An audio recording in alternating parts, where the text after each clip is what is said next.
આગળના કમેન્ટ તરફ થાય છે. મારું નામ બાલધ્ય ભૂમિકા વિજયભાઈ છે. મારું નામ બાળરાધિકા સુનિલભાઈ છે. હું ધોરણ 7 માં અભ્યાસ કરું છું. અમારી શાળાનું નામ છે શ્રી ભાદવ પ્રાથમિક શાળા. અમારી કૃતિનું નામ છે મોક્ષવાહિની.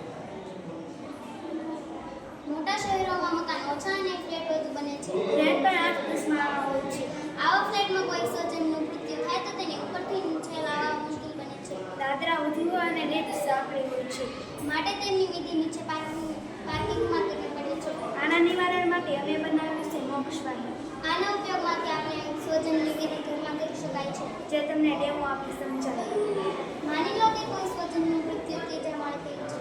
તો પહેલા આપણે મોક્ષવાહિનીને ત્રીજા માળે લઈ જશું, પછી જે સ્વજનનું મૃત્યુ થયું હોય તેને મોક્ષવાહિનીમાં સુવડાવીશું. પછી ગરગડીને ધીમે ધીમે ત્રીજા માળે લઈ જશું. ગરગડીની હૂંફને મોક્ષવાહિનીમાં લગાવીશું. પછી મોક્ષવાહિનીને 5-6 દાદરા નીચે ઉતારી ગરગડીને ટાઈટ કરી ધીમે ધીમે નીચે પાર્કિંગમાં ઉતારીશું. પછી જે સ્વજનનું મૃત્યુ થયું હોય તેને મોક્ષવાહિની